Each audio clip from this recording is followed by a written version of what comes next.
ene binso ewo manganam na asompeni fo zo mode atato makọ ne kuro no etimi atretre wo magana mu nyina nti se wo kwado kuro ne de mode afra mpeni fo amatofo didi so yi se wo amonone se wo magana mu kura bra na nyina yemfo do emfa mo odom 0538 865 393 0538 865 393 Fredia College Association penifo na ji mu nchire mu yese ye homra ne se yemfa odobra na nyina yemfa to na yemfa emo odom we na we na eye adwuma ko mienu a o masu yasese ye ntena se na yemfa o madwuma ka se bo no emesum wo na edi ameje so no eye takwade kodwokrom twabe wode hye konkron Nhyiraba Kwadwo Sammy bi mahoteden ene ehunsi wompone mene Adwoa Agyei Sikapa na hoteden dum solevi ye da ya ho ye ba ye de kasebo no enchire mu ebesom DL News.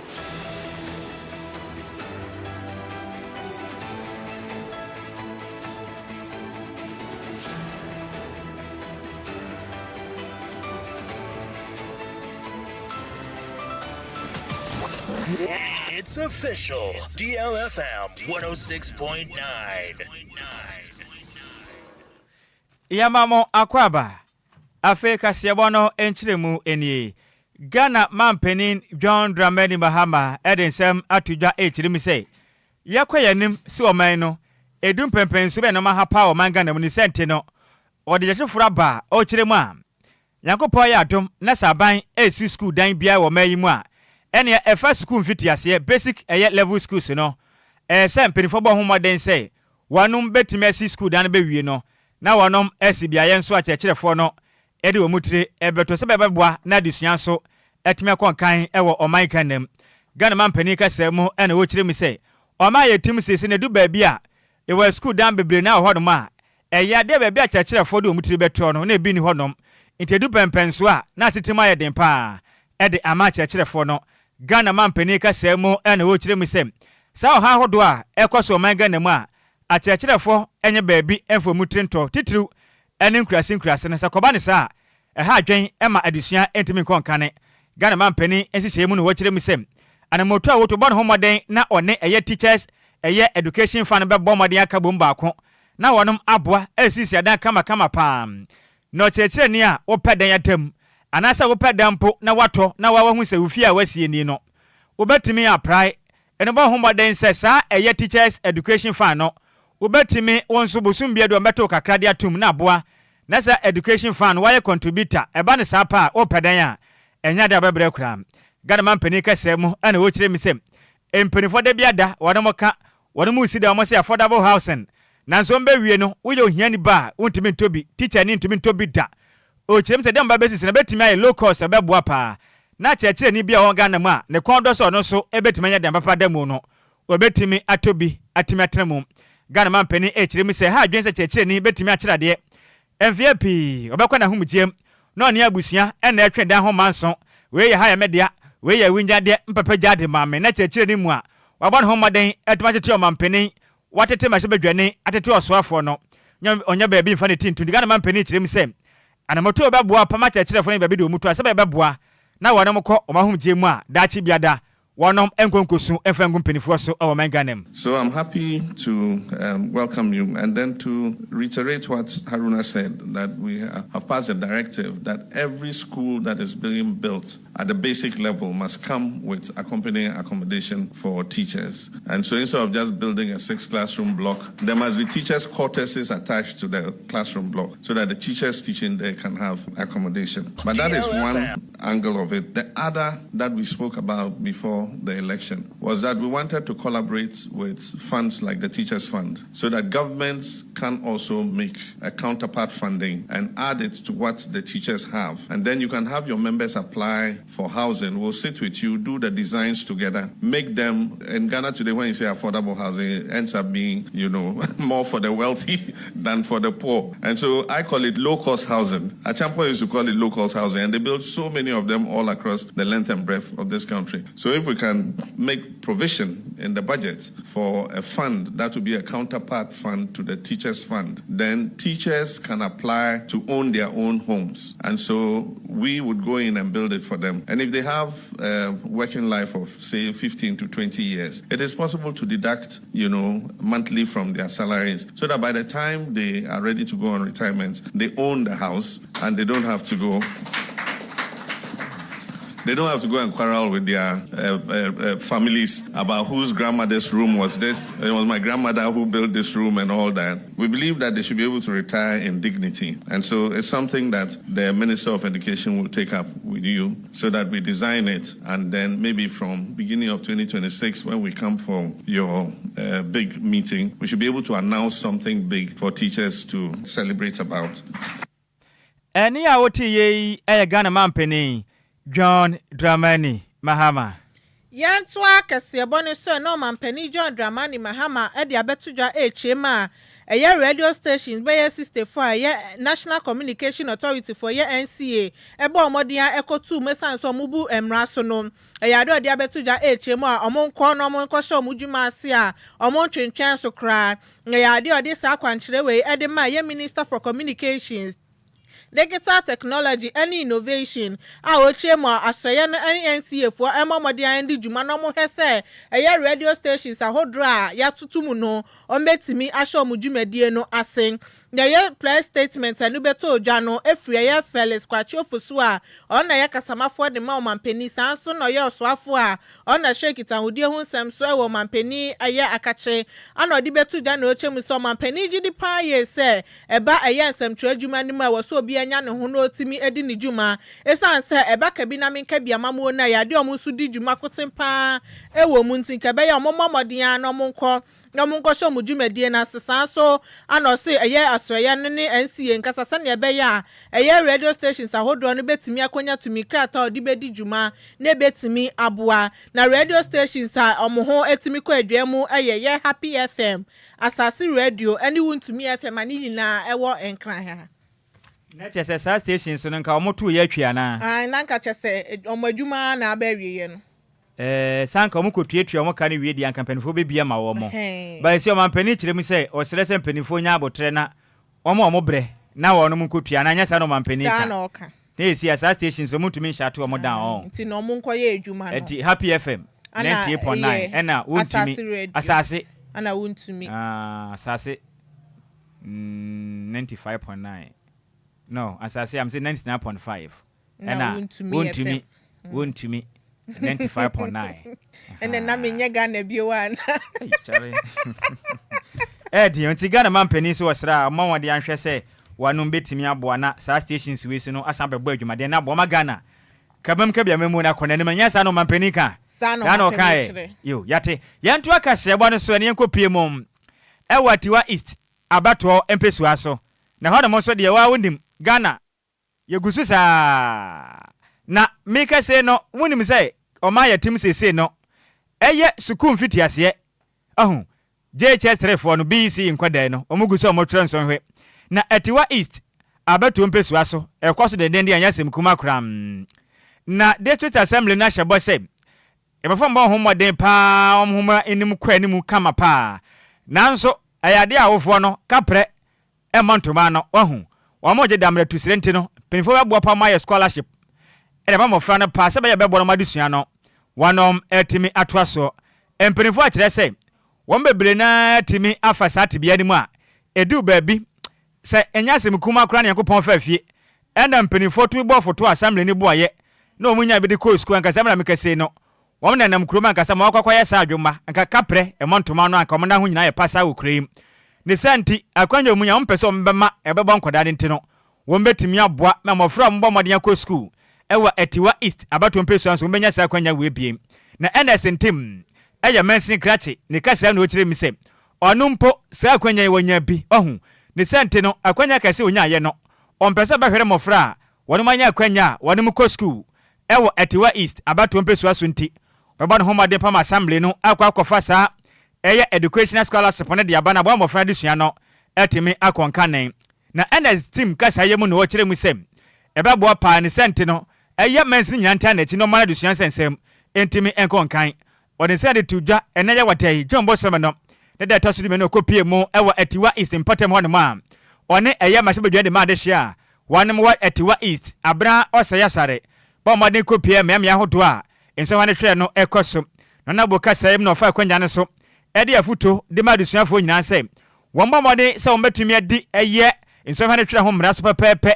na mma bibi biada ɛbɛyɛ ewiamu ne de wɔn nyina kwa na wɔn mo nyira wɔn ho sɛ wɔn bɛtumi ahwɛ ne wɔn bɔ ho mɔden a ekunde bɛtumi aba ɛma nsɔhwɛ ahodo a mɔtwɛ no so nkunde ma pɛtuna wɔ akasa kyerɛ mi sɛ bi bɔ no ho mɔden ɛwɔ Atiwa East abato mpɛ bɔ no ho mɔden aboa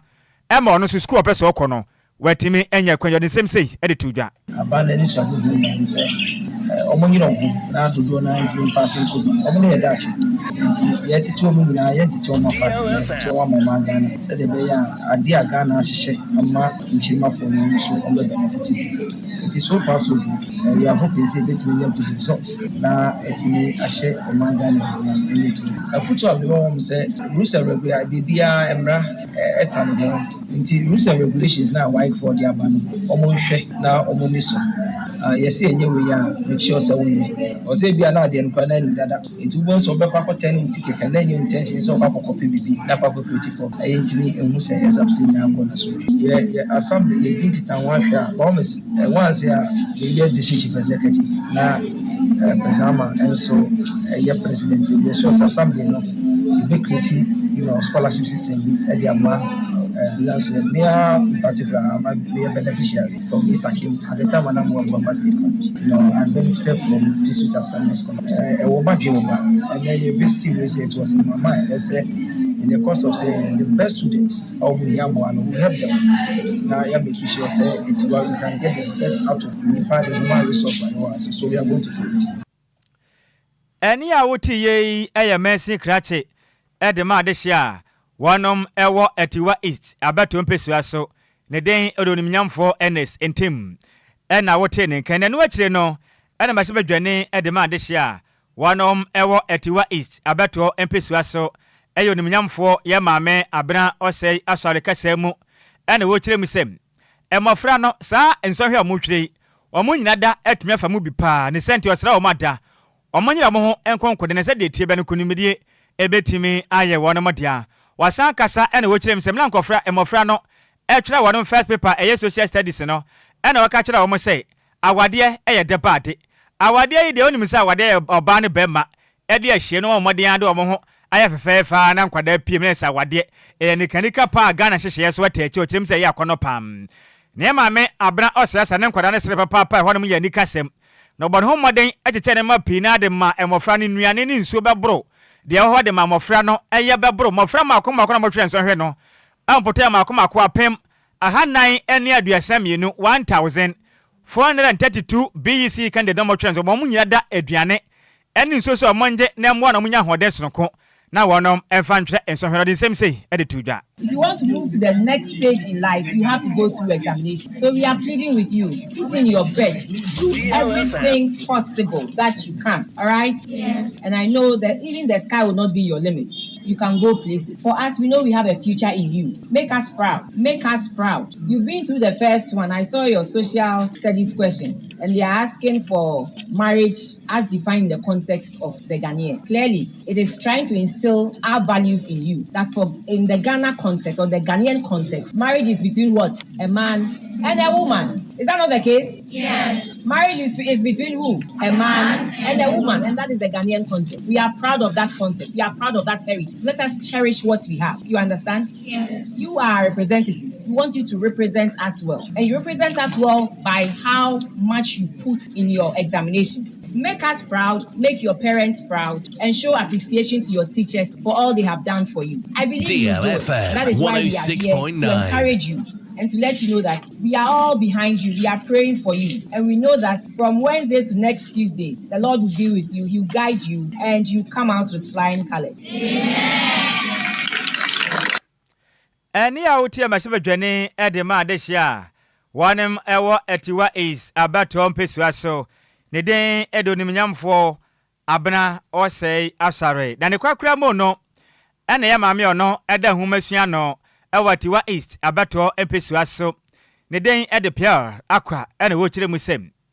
mo fra mo de atete mo ye pa akyerɛkyerɛfo ayo mo fam de awie ntino do mo hwɛ ne mo sɛ nkoda no betuma twɛn so no mo hwɛ ne ye ne nkunumdi akɛse etimi akɔ ede ama Adwoa East eye mensin no osan so de abasobɔ kɛse ede maye maame abena ɔsɛya sare a ɔno eye mensin no emu mahye badwani echim so abɔ ne homaden pa da superdia eye kene honhoma ebeboa titru afa dusua ho no ekɔ nka ne yipa mensin mu a eye ade sɛ obia tumi ta na chi okyerem sɛ nua na wɔkyɛ ma mɔfra no so na so ani nti onko so ne sane homasua enko nkan Adwoa East abato empesua so eba no granny preparations teacherfo omoyo mafemu de some be chembofa na de sembofa na nkasa so on their own ebe hu se botaye bi wo mo ani so a also mo ye den omutimi edi hu ejuma in terms of say omo nkasa mbeka se o se etimi tinase efia ade na ye fan so hwe ne cry na omuto omo first if I social service here for around no you can see the confidence level in them they were that relaxed and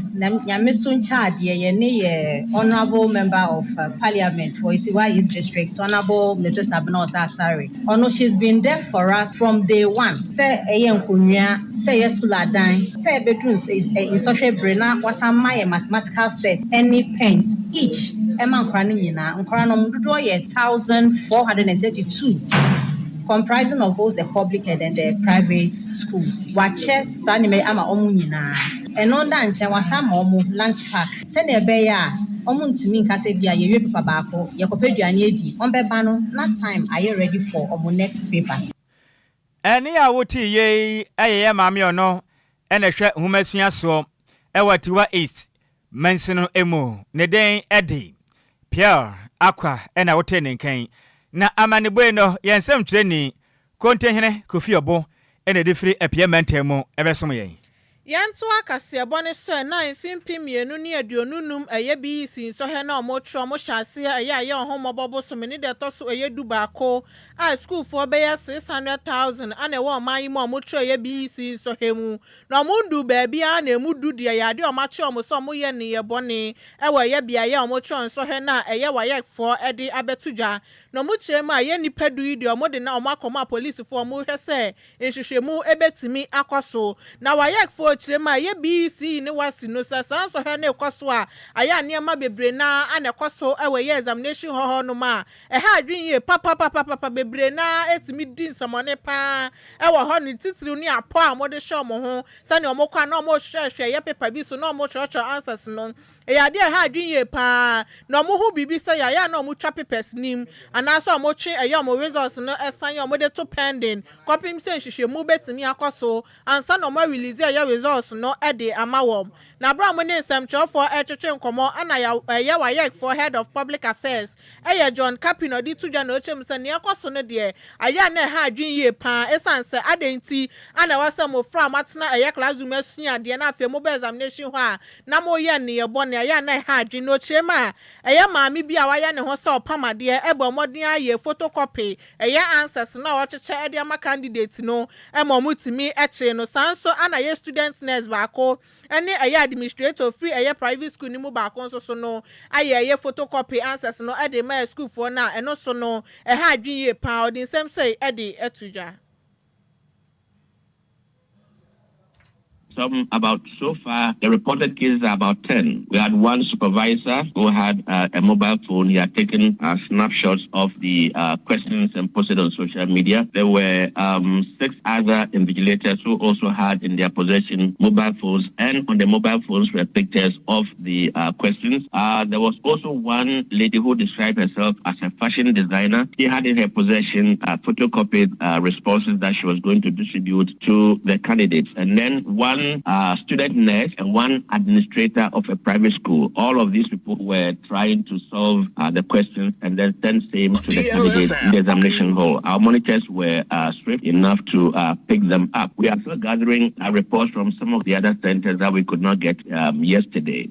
Well, for now, these 9 have been handed over to the law enforcement agencies. Their actions are considered criminal per the white law. So they've been handed over to the police, and the police will work out and get them to to court. Yesterday, I was in a conversation with the NIB boss in the Ahafo region, and I mentioned to him some of the hotspots that we had discovered based on the responses that were coming from there. And so he gave me the assurance that they were going to deploy some of their staff to those areas to ensure that sanity prevails. Again, the Ghana Education Service has sent out some personnel. They are helping with the monitoring of the examination centers. Our personnel are also out there, and we think that our increased presence will deter people from engaging in these acts. Well, these are isolated cases that have been reported. Generally, I myself went out yesterday in the Accra metropolis. All the places I visited, there was sanity. So what will happen is that wherever we have these reports coming from, we send personnel. If we are not able to send personnel, but then the reports reach us, what we're going to do is that we're going to scrutinize their scripts when the exam is done, just to ensure that, they don't have any undue advantage over the other candidates in the course of the examination. John Capio, head of public affairs. Yan to akase one swear, na ye mon fengra mum. Ewa new jaben. Na nana matren kunja, eno so apie matemum. Na basabasa ye bi akoso ho no ma. Enya se mekoni nyane se eye police intelligence department. Etumi ko honom ekopie mum. Ewo ekuase eye ahimfie. Emra ohina ote adwaso yo keteche opoko wale. Na ne nyina ne se na kirem se.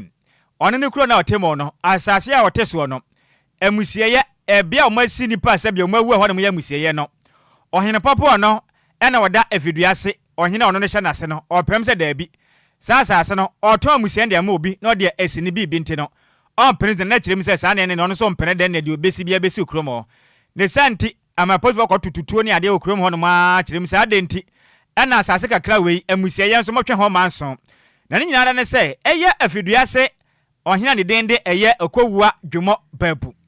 O kirem se asase a eda ekuase no asase tam no ne feye pa na wahunu se asase no omo de asiefunu kakra ache eye amusie bia nti no opese woton na woton age senso a eye 700,000 Ghana cedis aka ne sika 7 billion ene woton asase no no ena okotechi opokuo wale a ono no oye ekuase hene kirem se da bio na fiduase hene ye no ane se namben ne wo ba asase wesui what is ohene bi etimi aton emusie ye de ma obi se onye enfankosin dan ya na ne senti ye chi we ye bokro enya amamana kwansintini ompene da ne no na ono no da eye ekua eye efiduase hene a ne den ede na okwewua dwomo babu echim se sa na te de a ene ekuase hene na oketeche matu efri ne ko wonya hene biew wusuro kura na wanfa wonan etumi amfansi ahimfie bi ne no ena se ba bonten pe ene ekuase breto ede hibusua sore kutukuru kirem se sa etu a watu no wane mo mpre ne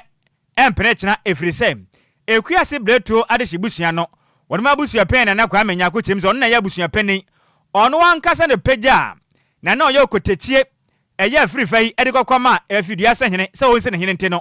so peso tu na je so no wankasa ma ho kwan te se tu no on prince nti se tu a watu no enya de opene so ne e prince china odi nsem sei eto nsentwefo anim ya ye se so na de so a ne on de bra no ka je ban mani fie so aye se tu na de so tu twe ko nya so no tu na de so yo ka je mo se tu ji ye mi se de is what tu na de so mi tu na de so oya me hene obi opopan ko no ka ho ase eni a woti ye eye busua penen edema ekuase breto eye adeshibusua ne den ede opening kwame yakọ na ne kwakura mo no ona wahina ono ete adwaso de ma adehia wanom ewo ekuase oketechi opokuo ware wanse de to adehia nyina nim so sra wode mata sa atu a efiduase hene na okowua dwomo eye babu echem se watu no enye no kreda obo akura ne danka toa akonwa no onsore so ne ensor so china na asase a woton no mpo no ono akasa na wafaase ena na fiduase hene epeso woton 7 billion Agyei Sikapa ni botom na sabe ohene so de emusie ton senti no etu ndo obo akura onsoro akonwa no so ne anasa china da so wanhwade a ongonkofo katapira metune se eyade a kira ontua da wo kureyim aya fiduase hene ba bi aye nyina ye si adehye eye kofoduafo asokorefo afiduasefo DLFM si adehye sabi nana mu amanimu a covid ba aye kura ho ne yesi omu nya covid ni aya fiduase ene ne dabra hene ene ne sana hene ena na chiame akoton sa asase no ama mia me nana a yɛ frɛ no awia wakɔtɔn saa asase na nam sɛ mekuase hena no wafigyase a mempene amma baabi a yɛsie yɛ ade hyeɛ no sɛbi ɔhene nkɔnkɔtɔn nkɔdi ɛti kuase no ɛnyɛ adeɛ a afigyase hene a sɛbi afigyase ɔwɔ ha no wobɛtumi atumi so wɔde saa tumi no amane akwa so wɔne tumi bi akura ne saa deɛ meka kyerɛ afigyase ban ne sɛ sɛbi menkoa mentumi nyɛ deɛ afigyase hene ti kurom a ɔyɛ nie ani a otie bɔ wura mo ɛwɔ ekuase a ɛno no wapie mantam a ɔno ɛna yɛ wɔre mo hene ne din na ɔketechie opoku ɔware nene ɛna otie Yanto akasiabo ne so na Ghana si ni twani ye frɛ no yawedu a edin adodoro na edinim no eye sunsum ede nsema todwa echema ya ade a nipa nan a no mu da afiase ewe ye Kumasi prisons no wabomodin a etimi ayiwom ede afa eye ne organization watu ni din sunsum foundation no chema ya ade obomodin ade nduane ema omu hiamoa ni titiri ni omu wo ye Kumasi prisons ene eye orphanages a wodro no sanso na omu wo eye ghetto ne sanse omobokro no esa ekoma adu omunti no no makoso omokwa wie sika na se aduane ede aye omuhu ye no de nsem we atudwa wa abro na eye na Adwoa Silky on eye host ede ma DLFM show no ewe DLFM 106.9 ana ochemu se eye ade ono nso so no odan eye achede ne adoye nkrofo eye no no so ede bi akoma omu hiamoa no ochema nipa ba akwa no ada Kumasi prisons ye omoma no eye 1 year imprisonment esan say no de kabeye eye 1,000 Ghana cedis 10,000 Ghana cedis ana omobo omodin etimi ede no kotu afiase a entu no okoe no koyi no boa no se ne ebe ya nipa omusu hiamoa no omusu betimi enya bibi etimi edi into no the show bi Enquires say wo bibi a person femboa eye omu ye humobrofo no betimi di abasa ne ebe ya no so beboa no omusu etimi enya aduane etimi edi Ding, it's na amasa o pepa. It's sana. Me was a koma pano. I don't boa. It's na. So the hotel na. Pese me try na boa. Say me osunsun foundation. Yeah. Me foundation no. Me use the part 4 na free Kumasi prison. Wow, mommy amonsem. Me tin sem dey say ya amonsem. We nipa makoma ko 4. My back na me real ho yo ko 70 years. 70 years. 1,000 Ghana ntia man 1 year. 10 million pew. Wow. 10 million me no che ka ti ko di kra ye be ko di 500 DLFM 106.9. You know, the patterns me you mo ka ho. And I ha me no anuane. Yeah. At the ghetto. You know my say be omo no do bone a abusua po mo. Obu ha me de komo mo ko di obu ha e community no ko bokro no. Ya ne pe o. But mo ne de di a. Na ni je mo de ja kro no bo. Me boys me ensa me no mo to di nkomo a. Me ko ho ghetto ha na de 2 o'clock. Ya bon nkomo ma ne bo ha ma 5. For the foundation no soon children's home donations a whole tie and for a whole flyer. But on Facebook live na the biato so a whole flyer ni momo kra e official right and I watch his number yeah nti bacho bibi say e ba na say boa pa oye e de boa adasa e wo my Ghana mu ye mu bebre ha kai nyina ekuta sa akoma ya sunsum kuta me so sa ho hye so me den e beti de dro na hiam eni ya uti ye e Ghana sini twani ya wedu adodo na efre no sunsum we ne yenyina we so na yenka madwenkyere ne temfa ma mo na yentoa so ne yemra mo nkyɛn so fa na men so fa asema ketua bia akara mo so mo monitor we freestyle born wa chance so here live edi free ahafumem airport ya dase champion pam Kofi Parliament was say DLFM news there papa na otien live edi free aguna bo bikuma apa ena piaga kyem se nurse fo no hia de papa pande se aba no bo nurse fo no kodwa sempa furniture works ena wo kyem se o man adwopa na otie ka se bo live edi free kodwo asempa furniture works e wadum Kumasi nana owusu no kyem se good evening no here live edi free Houston Texas US Mountain say that's pa Richard Ahwedia pa or here live edi free DJ Ghana man free so na a great station DLFM next e honam na Ghana fo nyina tie ka se bo no edi free so ma yadwumaden ya boyan so ya that's senior man ya that's pa ya menchira we so every Kobi asama no kyem say good evening Nhyiraba Alhaji Twasunte ene Adwoa Agyei Dumso Levi o kyerem say yimfa ka se bo mo de pa na BC yifo na manfo bo apon de enyo enya kura o kyerem say ka se bo ne life pa wo Lakeside Estate honam no hoye different Ghana ni yaba won nkyɛn we de asama no yamla na suntini bo ne tew na yɛnso yɛmɔ ne tew ne nyina yɛnkɔ na asomdwe nya den emra fie na yɛnkɔ pie man ɛwɔ afiduase new dwaben na nanam atren konwa ɛhɔ na mo na afiduase hene ɛkɔ akɔtɔn amusieye ɛde ama obi tete sikam 7 billion ene yakua se hene se wo mpene nti o se ene nti no watu no na wote so hene tu sa na mo sia Ghana ne aya wote a hu ni sen kura edam bibia dam de hu ni se konkan 053405019 059340655 ya bra na so nti wo ba me sro bone taw na ye nkwanya sa pa kan be hwe yin majo yes ma ho fe odi ni ba bia ka zafre ipa 20 million we ka safi dodo wa mama me yente wa nimre yo mi pa so ene blano me ka tense me ma ne fosa tienti me stre no fla mi why hello why dia osi wo je mi mama janka fo no okay mate ma play wi ana me ti o ma no fla mi enti wo dia ya afre ye wie news ne pa afre why mi ni ne naba na me say tie me ye wie news na afre producer na obeka sana wa jo number dia ma no why o ma je naba ne dada okay mate beka chena na najwa siki me da sipi why ye beka chire no yo hello majo praise hallelujah kofi ma shamo da mon city me yentio yes yakuno oh blaset hey mum ye no mo voice is pa me yentio senior blaset yeah ntafo okay me yentio blaset oh praise onye no anyade Ompekro ni ye. Ompekro. Oh na musie ne woton a enye on. There be ade na woton. Musie a ewo kroma obi a ewu a service obi ewu a isi ni pa ade na woton. Ghana fon patu tonton. Edio. Edin ba wende. No nya menya djuma. Me da se pa bra set se won so oba so. Amemfa ni se majo me offer se. Hello, good evening. I'm say wada on temenka majo champion me yentio na ohino oton asana oton asifi do bisi so say baby oton no ho ni ono ni kuro me ya fidi ase ono na ton akuase enti baby ono oton no nya ho no ono te na o ton aide ende onja de o ye waje 7 billion is gane modu ohine betumi de hayade